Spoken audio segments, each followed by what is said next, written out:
ukuran yang tidak terlalu besar dan tidak pula terlalu kecil. Rumah ini adalah milik keluargaku yang dibeli jauh sebelum ayah menikah dengan mama. Rumah kami terdiri dari 2 kamar dan 1 kamar mandi. Rumah kami memiliki warna cat kuning muda yang membuat rumah terlihat sejuk di mata. Menulis teks deskripsi. Jadi sebelum kita mengetahui langkah-langkah bagaimana menyusun teks deskripsi, alangkah baiknya kita mengetahui apa isi dari teks deskripsi tersebut.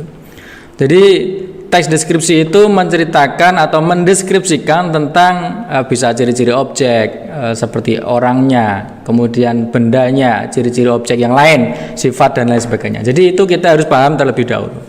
Oke, kalau kita sudah mengetahui itu, kita akan mudah memahami langkah-langkah bagaimana menyusun teks deskripsi.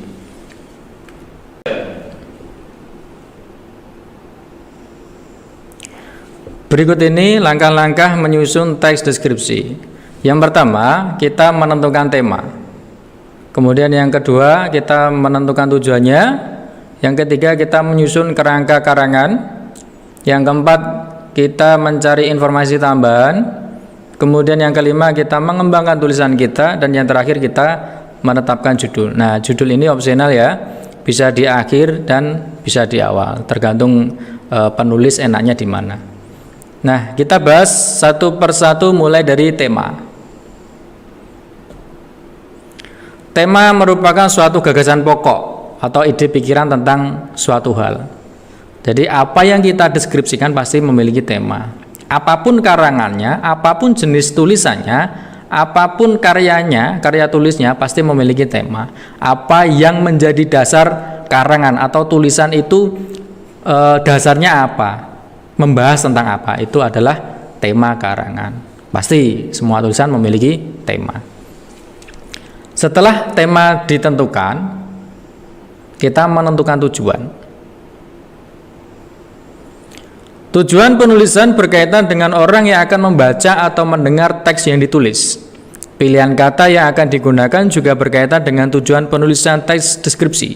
Contoh, teks deskripsi tentang tokoh pastilah akan menjelaskan ciri-ciri fisik tokoh yang digambarkan. Tujuannya agar pembaca seolah-olah melihat dan mengenalkan tokoh yang digambarkan. Jadi fungsi tujuan di sini tidak lain adalah membatasi kita dalam penulisan tentang deskripsi agar tidak melebar kemana-mana. Jadi jelas yang akan kita tulis itu berkaitan dengan deskripsi contoh tentang tokoh tersebut, tidak melebar kemana-mana. Itu adalah menetapkan tujuan. Kemudian yang ketiga, menyusun kerangka karangan. Nah, di sini adalah langkah yang agak sulit ya, karena nanti kita menentukan kerangka-kerangka yang bisa kita buat untuk menjadi sebuah paragraf.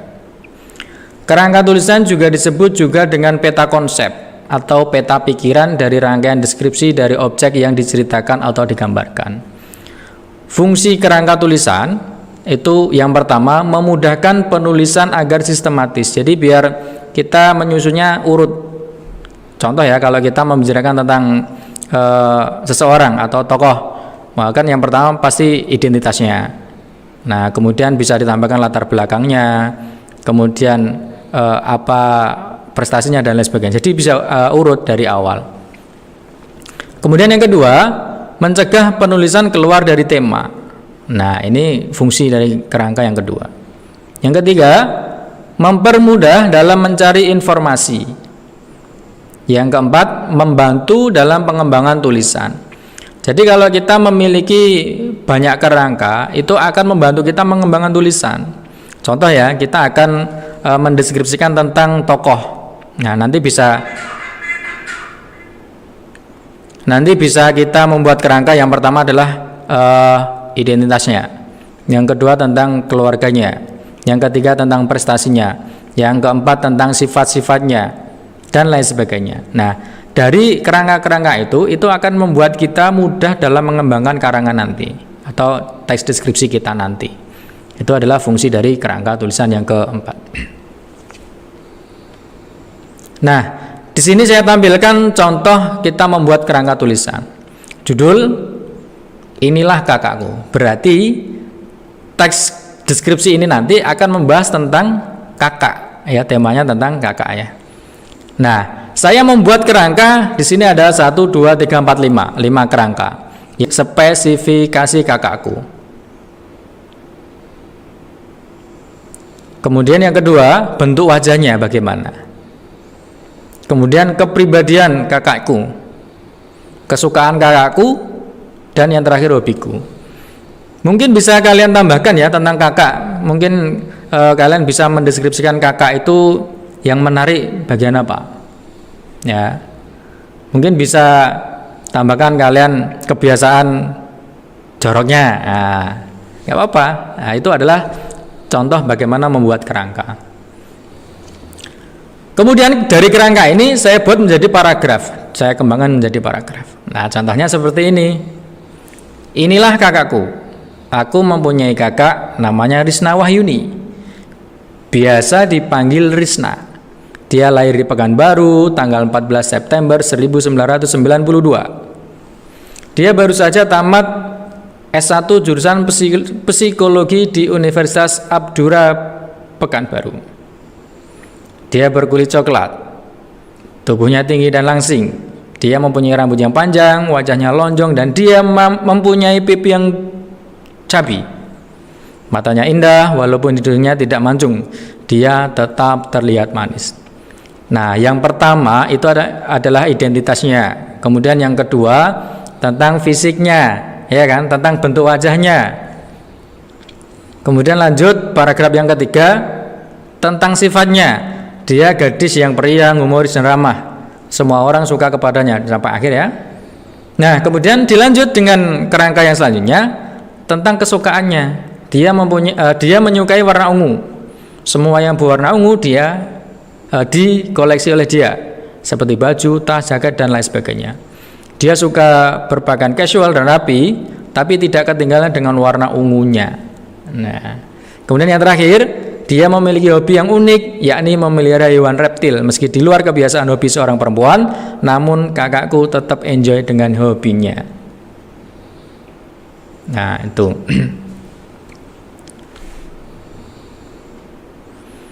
Kemudian setelah kita menyusun kerangka, kita melanjutkan langkah yang keempat, yaitu informasi. Kita mengumpulkan informasi-informasi tambahan mengenai teks deskripsi kita. Contoh ya, kita membuat deskripsi tentang tokoh pahlawan. Nah, kita kan juga mencari informasi mungkin dari internet dan lain sebagainya sebagai informasi tambahan agar deskripsi yang kita buat itu sesuai fakta dan akurat. Jadi tidak bohong dan berdasarkan fakta yang ada. Kita dapat memperoleh informasi dari berbagai artikel, media cetak ataupun elektronik. Setelah kita mendapatkan informasi tambahan atau pelengkap untuk deskripsi yang akan kita bahas, kemudian kita mengembangkan tulisannya. Nah, saat mengembangkan tulisan, kamu dapat mengembangkan ide-ide baru dari informasi-informasi yang telah kalian himpun. Contoh ya, kita akan mendeskripsikan tentang seorang tokoh pahlawan. Kemudian kita cari infonya di internet. Nah, kita mendapatkan sejarahnya, kemudian pendidikannya, nah kemudian latar belakangnya, background organisasinya. Nah, seperti itu. Jadi bisa kita tambahkan untuk pengembangan tulisan teks deskripsi kita. Itulah fungsi dari ini, mengembangkan tulisan. Kemudian yang terakhir, kita menentukan judul yang pas. Nah, jadi setelah kita menyusun tema, tujuan, kerangka, informasi, dan pengembangan tulisan, teks deskripsi sudah kita kembangkan menjadi sebuah paragraf yang utuh. Kemudian kita buat atau bubuhkan judul yang pas agar menarik teks deskripsi kita. Nah, seperti yang saya katakan tadi, judul itu bisa di awal atau di akhir.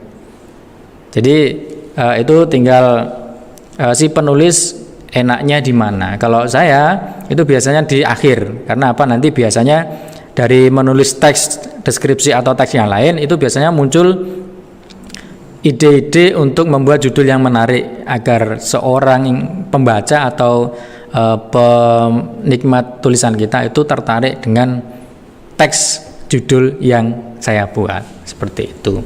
Nah, demikian tadi langkah-langkah menyusun teks deskripsi. Bisa kita kesimpulkan ya, dalam langkah-langkah menyusun teks deskripsi di sini ada 6, yakni menentukan tema, tujuan, kemudian menyusun kerangka, mengumpulkan informasi tambahan, kemudian mengembangkan tulisan, dan terakhir menentukan judul.